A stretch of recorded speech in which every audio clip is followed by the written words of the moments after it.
Hello everyone and welcome to EduTap Himachal Pradesh Administrative Services YouTube channel and this is the second स्थापना session for the subject of geography.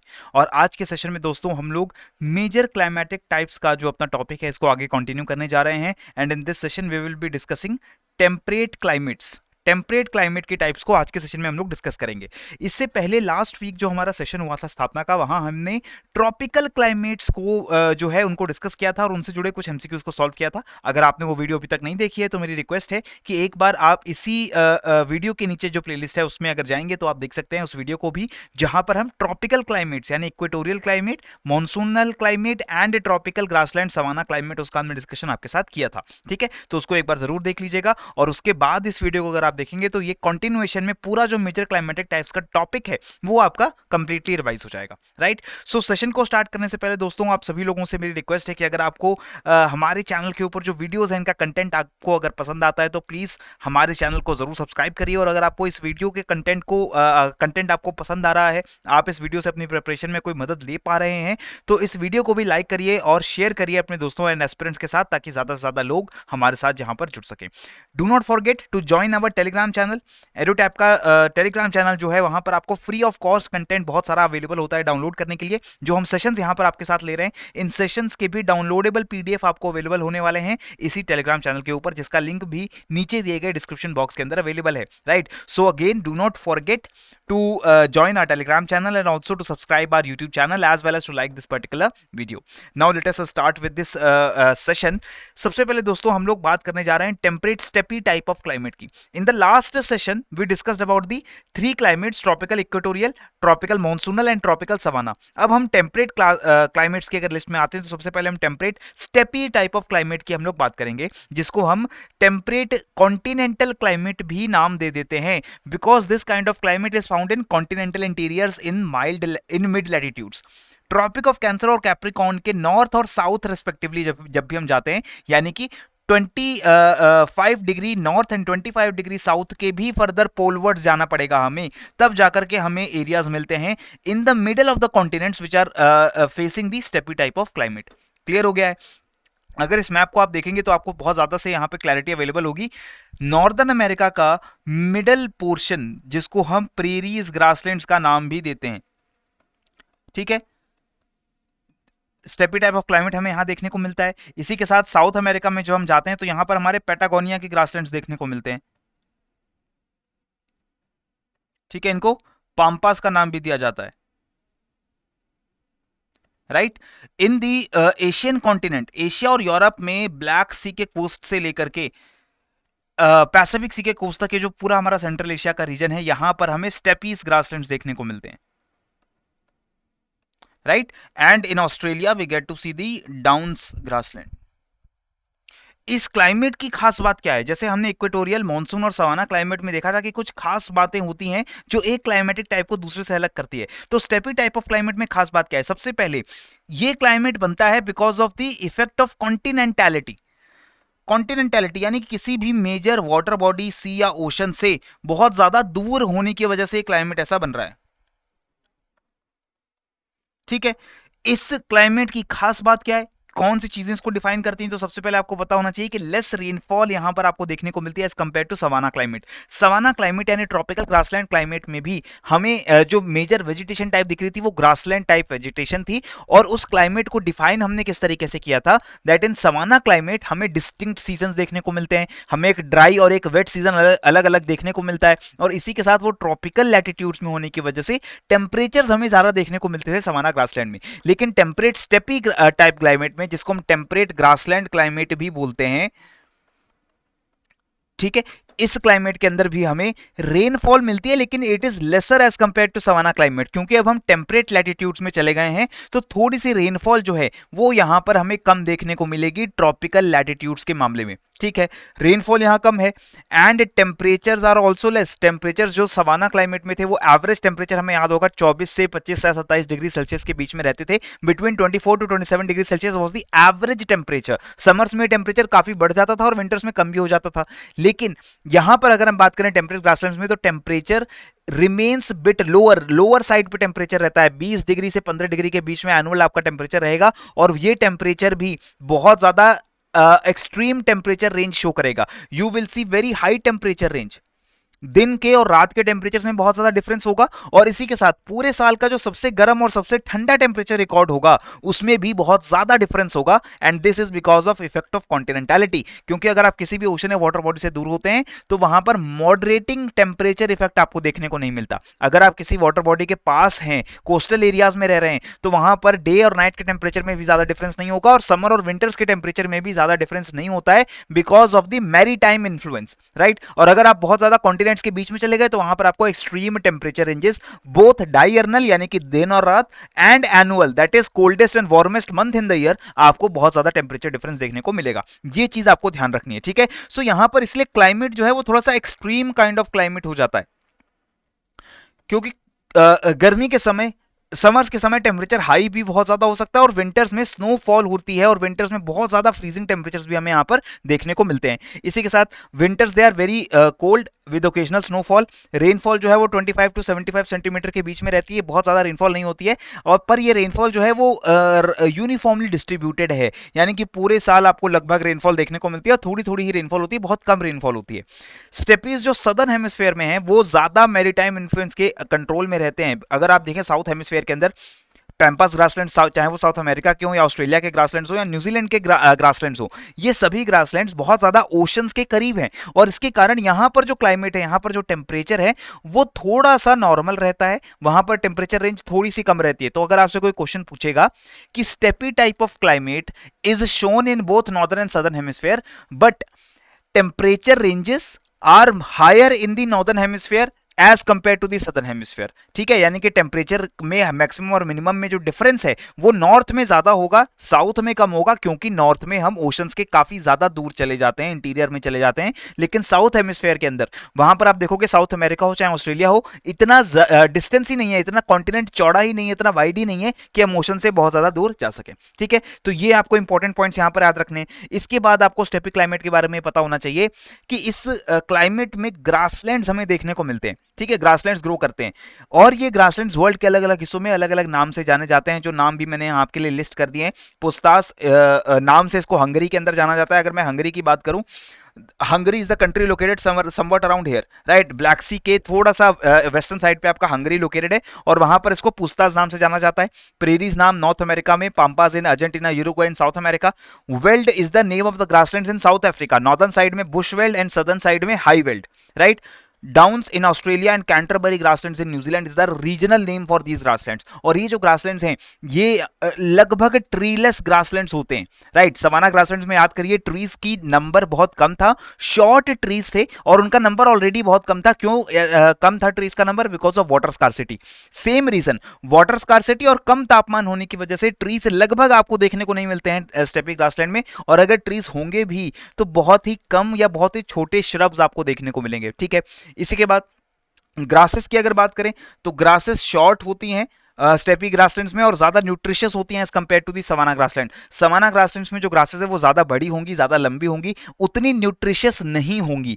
यहाँ ठंडे climate में आपका जो grass है वो short भी होगा और ज्यादा न्यूट्रिशन भी होगा ग्रास के अंदर। जो सॉइल है that soil will be extremely fertile in the steppe kind of climate, because most of the organic matter is trapped inside the soil, और वो सॉइल के अंदर बंधा रहता है बहुत लंबे समय तक। तापमान बहुत ज्यादा नहीं है, रेनफॉल बहुत ज्यादा नहीं है, इसलिए वो ऑर्गेनिक मैटर जो है लगातार ग्रासेस के द्वारा रिसाइकल किया जा सकता है। इसी के साथ ये जो पूरा ग्रासलैंड का रीजन है, इस वजह से लार्ज स्केल लाइवस्टॉक रियरिंग के लिए बहुत ज्यादा सूटेबल बन जाता है, बिकॉज ग्रासेस अवेलेबल हैं, अबेंडेंटली ग्रासेस अवेलेबल हैं, और ये एनिमल्स जैसे कि हॉर्सेस, काउज, बफलोज, शीप, गोट, इन सभी एनिमल्स को यहां पर रियर करना बहुत ज्यादा इकोनॉमिकली प्रोडक्टिव हो सकता है। और इसी वजह से इन बड़े बड़े रीजन्स में, चाहे हम प्रेरी ग्रासलैंड्स की बात करें, चाहे स्टेपी ग्रासलैंड्स की बात करें इन एशिया, वहां पर आपको रैंचिंग और बड़े बड़े कैटल हर्ड्स आपको देखने को मिलते हैं। इन एडिशन टू दिस, इन ग्रासलैंड्स को हम लोग ग्रेनरीज ऑफ द वर्ल्ड भी बोल रहे हैं, क्योंकि इन ग्रासलैंड में फर्टाइल सॉइल है, इसलिए large areas of these grasslands इनको कन्वर्ट कर दिया गया है into farmlands, right, into farming areas. Farming की जा रही है यहाँ पर,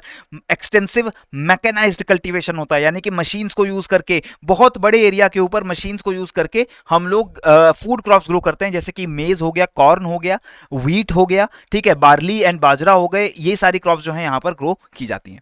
डन है। तो ये सारी इंपॉर्टेंट इंफॉर्मेशन आपको पता होनी चाहिए। आपको ये बहुत ध्यान से आपको पता करना है कि सवाना में और टेम्परेट स्टेपी ग्रासलैंड में क्या डिफरेंस होता है। होते हैं। ठीक है, आगे बढ़े, बात करें मेडिटेरेनियन क्लाइमेट की। Mediterranean climate type is a very popular climate type specially for the examinations. चाहे हमारे पिछले एग्जाम्स को हम देखेंगे, वहां पर भी मेडिटेरेनियन क्लाइमेट से जुड़े हुए क्वेश्चंस हमें कई देखने को मिलते हैं। सबसे पहले आपको पता होना चाहिए कि मेडिटेरेनियन क्लाइमेट का टेक्निकल नेम क्या है। Warm temperate western margin climate.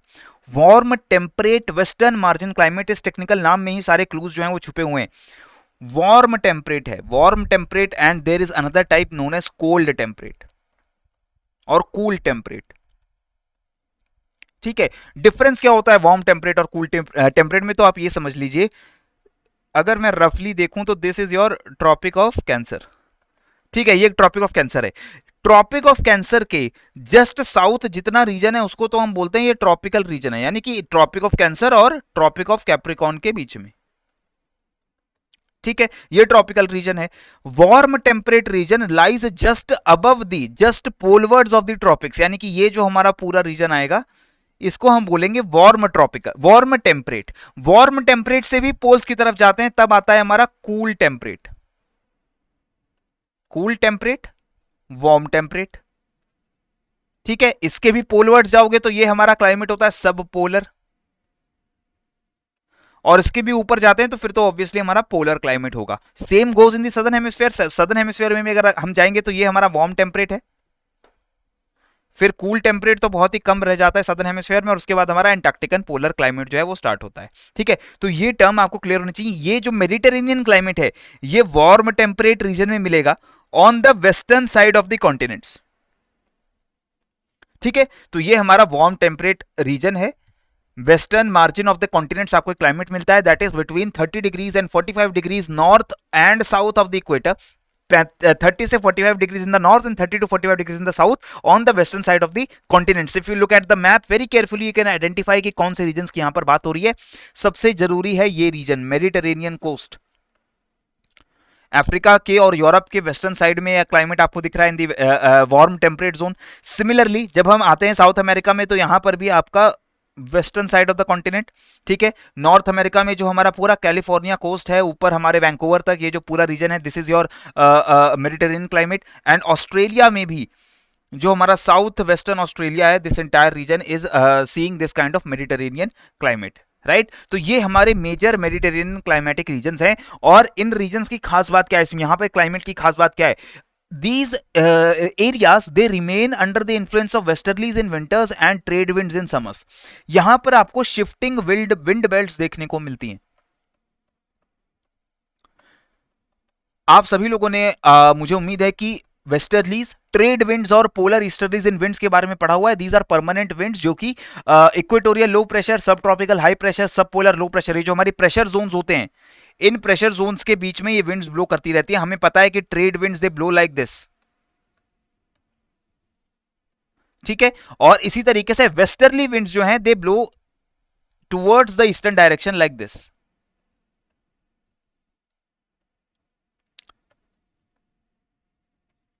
ठीक है, तो ये जो हमारा मेडिटेरेनियन रीजन है यहां पर विंड बेल्ट शिफ्टिंग का जोन आता है। विंड बेल्ट शिफ्टिंग का मतलब क्या हुआ कि because of the apparent movement of the sun, summers के समय सन नॉर्दर्न हेमिस्फीयर में आ जाता है और विंटर्स के समय सन सदर्न हेमिस्फीयर में चला जाता है। तो सन जैसे जैसे मूवमेंट करता है उसी हिसाब से ट्रेड विंड्स भी ऊपर नीचे मूव करती रहती हैं।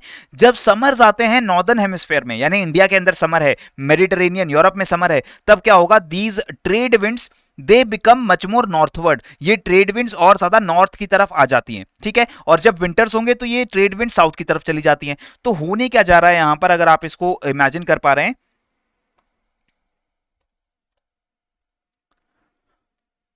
शिफ्टिंग विंड बेल्ट्स का ही मैं आपको यहां पर हल्का सा मतलब समझाने की कोशिश कर रहा हूं कि during the winters, during the late से ड्यूरिंग द विंटर्स, विंटर्स का जब समय आएगा तो सन आपका यहां पर है साउथ में। ठीक है, और इस वजह से the trade winds they are flowing further southwards and the westerlies they are blowing further northwards. ये हमारा मीटिंग जोन है। ठीक है, high pressure, sub tropical high pressure zone. और इस सीजन में क्या हो रहा है, विंटर में क्या हो रहा है कि अब ये जो वेस्टर्लीज ब्लो करेंगी ये अटलांटिक और मेडिटेरेनियन सी से मॉइस्चर को उठा करके यूरोप में बारिश करने वाली हैं। Same is true for here also. ठीक है, जो भी आपकी विंड्स ब्लो कर रही हैं वो अब ओशन से लैंड की तरफ ब्लो कर रही हैं, यानी कि ऑन शोर विंड्स हैं ये, और these onshore winds they will bring much more rainfall in the winter season, but opposite happens in summer. Summer season जब आएगा तब सन नॉर्दर्न हेमिस्फेयर में होगा, और नॉर्दर्न हेमिस्फेयर में होने की वजह से, जब समर है नॉर्दर्न हेमिस्फेयर में, उस टाइम पर this entire reason will be covered by trade winds, और इस वजह से ट्रेड विंड्स जो कि वेस्ट की तरफ ब्लो करती हैं वो कोई मॉइस्चर नहीं लेकर आ पाएंगे on the western side of the continents, and you will see warm summer, hot temperatures and dry weather without any rainfall. तो शिफ्टिंग ऑफ विंड बेल्ट्स का ये मतलब है कि जब नॉर्दर्न हेमिस्फेयर में समर्स है उस टाइम पर नॉर्दर्न हेमिस्फेयर के मेडिटेरेनियन क्लाइमेट में बारिश नहीं होगी, और क्योंकि उस वक्त सदर्न हेमिस्फेयर में विंटर होगा तो यहां पर आपको बारिश देखने को मिलेगी। लेकिन when the northern hemisphere has winter and southern hemisphere has summer, तो यहां पर आपको नॉर्थ में बारिश देखने को मिलेगी और साउथ में रेनफॉल नहीं होगी। तो यहां पर आप कुछ फंडामेंटल पॉइंट्स याद रखेंगे। This Mediterranean climate, it sees the shifting of wind belts phenomena. That is why in winters it is under the influence of westerly winds, and in summers it is under the influence of trade winds. Done. Summers वो hot and dry होते हैं इस area में, और cool and wait winters होते हैं, यानी कि डिस्टिंक्ट ड्राई वेट सीजन है, एक सीजन वेट होगा एक सीजन ड्राई होगा, ये हमें पता चल गया, और एक सीजन हॉट होगा एक सीजन कूल होगा। हॉट सीजन जो होगा वो ड्राई सीजन के साथ आएगा, यानी कि गर्मी, और आपका जो ड्राई सीजन है that will be at one time, and winters जब टेम्परेचर ठंडे हो रहे हैं वहां पर आपकी रेनफॉल आएगी। तो आप इमेजिन करिए कि अगर इंडिया में, पूरे इंडिया में सितंबर के बाद रेनफॉल स्टार्ट होती है, नवंबर दिसंबर जनवरी में अगर रेनफॉल होती तो हम क्या कहते कि इंडिया में विंटर्स एंड रेनी सीजन या मॉइस्ट सीजन वो एक टाइम पर आता है। इसी तरीके से मेडिटेरेनियन क्लाइमेट में winters and rainfall they come together. Done. यहां पर आपको इन्फ्लुएंस दिखता है वाटर बॉडीज का, क्योंकि western side of the continent है, तो you will get to see the moderating influence of water bodies, and बहुत ज्यादा टेम्परेचर डिफरेंस नहीं आपको देखने को मिलता है। समर्स और विंटर्स के बीच में भी बहुत ड्रास्टिक टेम्परेचर डिफरेंस नहीं होता है। ठीक है, एनुअल रेनफॉल जो है वो अबाउट 75 सेंटीमीटर है, बहुत ज्यादा एनुअल रेनफॉल नहीं होती है, लेकिन फायदा यह है कि ये जो रेनफॉल होती है ज्यादातर विंटर सीजन में होती है, और इस टाइम पर इवेपोरेशन कम होता है। ठीक है, तो ये जो वाटर सोर्सेज हैं वो वेजिटेशन को काफी मदद करते हैं, लेकिन विंटर्स के टाइम पे बिकॉज टेम्परेचर्स भी हाई हैं और इवेपोरेशन भी हाई है और रेनफॉल भी नहीं हो रही है, तो वहां पर आपको ड्रॉट लाइक कंडीशंस भी ज्यादा देखने को मिलती हैं, सूखे जैसी कंडीशंस भी देखने को मिलती हैं। ठीक है, तो यहां पर वेजिटेशन कैसी होगी? वेजिटेशन आपके ट्रीज शॉर्ट होंगे जिनकी लीव्स स्मॉल होंगी और ब्रॉड होंगी in order to conserve moisture, क्योंकि मॉइस्चर आपका समर्स में बहुत कम हो जाने वाला है, रेनफॉल नहीं होगी, इवेपोरेशन बहुत ज्यादा होगा, तो ट्रीज का साइज छोटा होगा, लीव्स का साइज छोटा होगा। ज्यादातर जो वेजिटेशन है it will be in the form of bushes and shrubs. ठीक है, छोटे छोटे प्लांट्स बुशेस की फॉर्म में आपको वेजिटेशन दिखेगी like this, and even the shade will be very less. Shade, absence of shade हमें देखने को मिलती है मेडिटेरेनियन में, बिकॉज ट्रीज छोटे हैं, उनकी हाइट छोटी है और लीव्स भी छोटी हैं, इस वजह से उनके शेड का एरिया भी बहुत छोटा है। ठीक है, समर्स में ड्रॉट्स का रिस्क ज्यादा होता है बिकॉज टेम्परेचर हाई हो जाएंगे और रेनफॉल नहीं होती है। Then this area is also known as world's orchard land, क्योंकि यहां पर सिट्रस फ्रूट्स का जो फार्मिंग है वो बहुत अच्छा होता है। Oranges, lemons, lime, citrons, grape fruits, these kinds of citrus fruits they are grown with a very good productivity and quality in these kinds of climates, and therefore चाहे आप कैलिफोर्निया की बात करें, चाहे आप यूरोप के मेडिटेरेनियन कोस्ट की बात करें, इटली, फ्रांस की बात करें, या फिर आप ऑस्ट्रेलिया के एडिलेड की रीजन की, या फिर हमारे साउथ अमेरिका के चिली की बात करें, इन सभी रीजन में ग्रेप्स एंड वाइन्स एंड इनकी जो प्रोडक्शन है वो बहुत अच्छी होती है, अच्छी इकोनॉमिक एक्टिविटी आपको देखने को मिलती है। But this region is not very well suited for animal husbandry, क्योंकि एनिमल हस्बेंड्री के मामले में यहां पर पानी भी उतना ज्यादा नहीं है, ग्रासेस भी उतनी ज्यादा न्यूट्रिशियस नहीं है, लेकिन हम यहां पर फार्मिंग कर सकते हैं। अगर आप थोड़ा सा वाटर अवेलेबिलिटी कर ले रिवर्स के पास या कोस्ट के पास, you can do good amount of farming. Done. आगे बढ़ते हैं, लास्ट काइंड ऑफ क्लाइमेट जो हम आज डिस्कस करने वाले हैं दैट इज और चाइना टाइप ऑफ क्लाइमेट, जिसका नाम क्या है? Warm temperate east margin climate. जैसे Mediterranean was warm temperate western margin, this is your eastern margin. तो डिफरेंस क्या आया कि ये क्लाइमेट आपको कॉन्टिनेंट्स के वेस्ट ईस्टर्न साइड में देखने को मिलता है, between 20 to 35 degrees north and south latitudes and on the eastern coast in both the hemispheres. So ये क्लाइमेट आपको फ्लोरिडा के रीजन में, north eastern, south eastern US में देखने को मिलेगा। Similarly China and southern Japan में आपको क्लाइमेट देखने को मिलता है। तो ये क्लाइमेट आपको थोड़ा सा यूरोप और ब्लैक सी के भी जो ईस्टर्न कोस्ट है वहां पर देखने को मिलता है, ईस्टर्न साइड पे देखने को मिलता है। एंड सदर्न हेमिस्फीयर में you also get to see this kind of climate, right. और सदर्न हेमिस्फीयर में Natal type, Natal type climate हम इसको बोलते हैं। थोड़ा सा हिस्सा साउथ अमेरिका का, थोड़ा सा हिस्सा साउथ अफ्रीका का, थोड़ा सा हिस्सा हमारा ईस्टर्न ऑस्ट्रेलिया का, आपको इसको नेटल टाइप ऑफ क्लाइमेट बोला जाता है। साउथ हेमिस्फीयर में हर कॉन्टिनेंट में इसको एक ही नाम क्यों दिया गया है? Because in every continent it has a same kind of characteristic, क्योंकि यहां पर ओशंस का बहुत ज्यादा इन्फ्लुएंस हमें देखने को मिलता है इन दी सदर्न हेमिस्फीयर। नॉर्दर्न हेमिस्फीयर में चाइना और जापान में अलग तरीके का क्लाइमेट है थोड़ा सा, और गल्फ टाइप यूएस में थोड़ा सा अलग तरीके का क्लाइमेट हमें देखने को मिलता है बिकॉज ऑफ रीजनल वेरिएशंस, ठीक है। साउथ में लगभग आपको सेम देखने को मिलेगा। तो कैरेक्टरिस्टिक क्या है इस क्लाइमेट की, तो सबसे पहले आपको पता हो, warm moist summer and a cool dry winter. Summers में आपकी रेनफॉल ज्यादा होगी और विंटर्स जो है वो थोड़े ड्राई होंगे, लेकिन एक चीज ध्यान रखो, यूनिफॉर्म डिस्ट्रीब्यूशन ऑफ रेनफॉल होता है हमारा वैसे तो चाइना टाइप क्लाइमेट में, चाहे वो गल्फ टाइप हो, चाहे वो चाइना टाइप हो, चाहे वो नेटल टाइप हो, every kind of this kind of climate has Fairlie uniform distribution of rainfall. लेकिन ज्यादा रेनफॉल हमारी समर में होती है और विंटर में थोड़ी कम रेनफॉल हो जाती है। रेनफॉल का अमाउंट बहुत ज्यादा नहीं है, 60 to 150 सेंटीमीटर रेनफॉल है। चाइना टाइप में ज्यादा होती है, गल्फ टाइप में उतनी नहीं होती है, नेटल टाइप में मीडियम अमाउंट ऑफ रेनफॉल होती है पूरे साल। लेकिन हमें इतना पता है कि रेनफॉल का अमाउंट बहुत ज्यादा नहीं होगा, लेकिन इसमें भी ज्यादातर रेनफॉल जो है वो समर्स में होगी और विंटर्स में भी रेनफॉल होगी।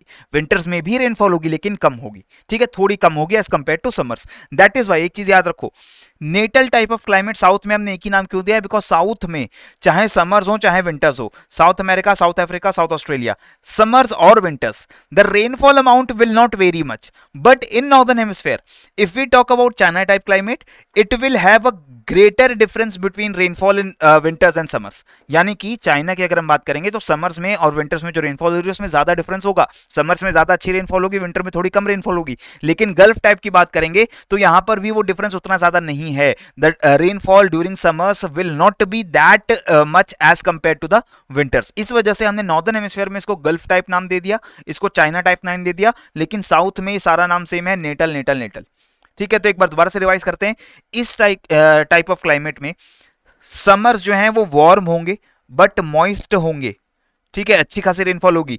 विंटर्स जो है वो कूल होंगे, बहुत ज्यादा टेम्परेचर ड्रॉप नहीं होगा, लेकिन विंटर्स लगभग जो है ड्राई होते हैं, बहुत ज्यादा ड्राई नहीं होते हैं, लगभग ड्राई होते हैं। नेटल टाइप में विंटर्स भी मॉइस्ट होते हैं, नेटल टाइप यानी सदर्न हेमिस्फीयर में विंटर्स और समर्स लगभग बराबर रेनफॉल होती है, समर्स में भी और विंटर्स में भी, साउथर्न सदर्न हेमिस्फीयर के अंदर। नॉर्थ में जो हमारा रेनफॉल है वो थोड़ा सा समर्स में ज्यादा होता है और विंटर्स में कम होता है, ठीक है। This means monthly temperature varies between 4 to 25 degree Celsius and is strongly modified by maritime influence. Temperature की अगर हम बात करें तो समर्स में टेम्परेचर ज्यादा 25 डिग्री सेल्सियस जाता है और विंटर्स में 4 डिग्री सेल्सियस तक टेम्परेचर ड्रॉप होता है। तो ये एक अच्छा एनुअल डिफरेंस ऑफ टेम्परेचर है, लेकिन day night difference of temperature बहुत ज्यादा नहीं होगा because of maritime influence of ocean and water bodies, right. तो ये आपको कैरेक्टरिस्टिक याद रखनी है। इसके बाद वेजिटेशन की बात करें तो वेजिटेशन बहुत लग्जूरियंट होती है, एवरग्रीन भी और डेसिडुअस वेजिटेशन भी आपको यहां पर देखने को मिलेगी। इक्वेटोरियल रेन फॉरेस्ट जैसे हमारे एवरग्रीन रहते थे उसी तरीके से एवरग्रीन फॉरेस्ट आपको यहां भी मिलते हैं, but these evergreen forests are not as luxuriant as equatorial. Equatorial तो बहुत ज्यादा घने, बहुत ज्यादा लग्जूरियस फॉरेस्ट है, ये उतने लग्जूरियस नहीं है, बट स्टिल क्योंकि यहां पर रेनफॉल लगभग पूरे साल होती है, इसके कारण यहां पर एवरग्रीन फॉरेस्ट हमें देखने को मिलते हैं। और टेम्परेट लैटिट्यूड्स की जो सबसे लग्जूरियंट वेजिटेशन है वो यहां पर आपको देखने को मिलती है, चाहे मेडिटेरेनियन हो चाहे स्टेपी हो, वार्म टेम्परेट में इतनी लग्जूरियंट, इतनी अच्छी वेजिटेशन आपको किसी और क्लाइमेट में देखने को नहीं मिलेगी जितनी चाइना टाइप में देखने को मिलेगी, ठीक है।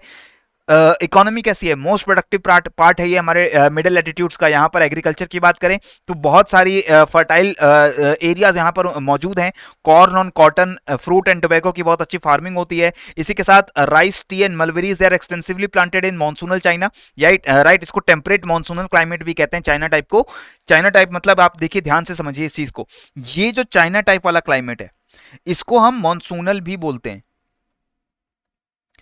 Temperate monsoonal.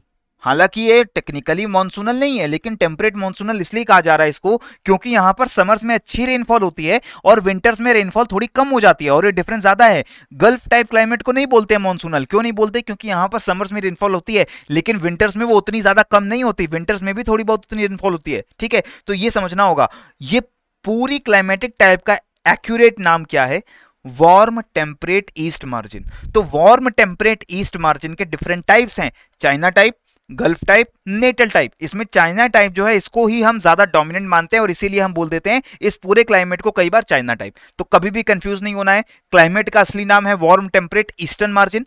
In the Asia it is known as China type, in North America known as Gulf type, in Southern Hemisphere known as Natal type, ठीक है। तो ये जो हमारा क्लाइमेट है इसमें आपको एवरग्रीन वेजिटेशन दिख रही है। अगर हम चाइना के एरिया में आए तो यहाँ पर आपको बहुत अच्छे राइस, टी, मलबेरी के फार्म्स दिखेंगे।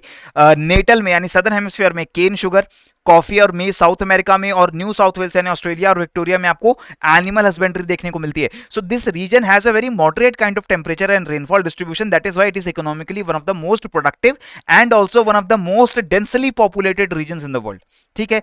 सो now after discussing all these different climates, let us solve these MCQs. सबसे पहले question number 1, which of the following is not associated with the warm temperate east margin climate. तो warm temperate east margin यानी Gulf type, China type, Natal type वाले climate की यहां पर बात हो रही है.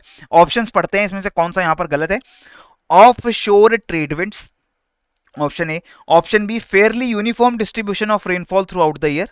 Option C, maritime moderating influence. And option D, frequent tropical cyclones and sub tropical storms. अब देखो, चाइना टाइप या ईस्टर्न मार्जिन जो हमारा क्लाइमेट है, तो यानी कोई भी हमारा कॉन्टिनेंट होगा, this continent will have a western side and a eastern side. ठीक है. वेस्टर्न साइड पे हमने कहा कि यहां पर मेडिटेरेनियन क्लाइमेट होता है, और ईस्टर्न साइड पे मैंने कहा वार्म टेम्परेट ईस्ट मार्जिन, यानी मैं इसको अभी चाइना टाइप बोल देता हूं. अब यहां पर ध्यान से देखना है, trade winds will always blow from west to east, sorry from east to west in the northern hemisphere. ये हमारा ट्रेड विंड का डायरेक्शन होता है. ट्रेड विंड्स हमेशा इस तरीके से ब्लो करती हैं. तो जब भी ट्रेड विंड्स ब्लो करेंगी, दे will always be on shore in eastern margin climate and off शोर इन मेडिटेरेनियन क्लाइमेट. ऑफ शोर मतलब जमीन से ओशन की तरफ, और ऑन शोर मतलब ओशन से जमीन की तरफ. तो ये जो ट्रेड विंड्स हैं, ये ट्रेड विंड जो सब ट्रॉपिकल हाई प्रेशर से इक्वेटोरियल लो प्रेशर तक जाती हैं, ये जो हमारे ट्रेड विंड्स हैं, they will always be on shore in the China type और the east margin and off shore on the Mediterranean और वेस्टर्न मार्जिन. तो यहां पर हमारा ऑफ शोर ट्रेड विंड्स नहीं आएगा.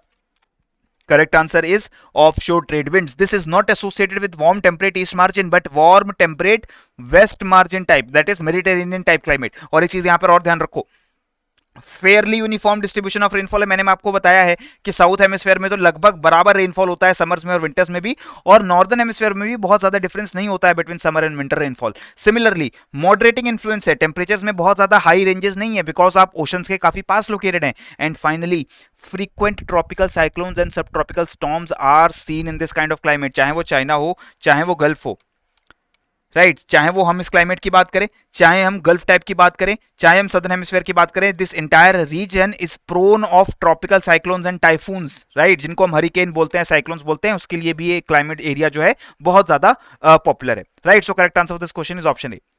नेक्स्ट अब बात करते हैं सेकंड क्वेश्चन की. क्वेश्चन में एक डिस्क्रिप्शन दी गई है, क्लाइमेट इज एक्सट्रीम.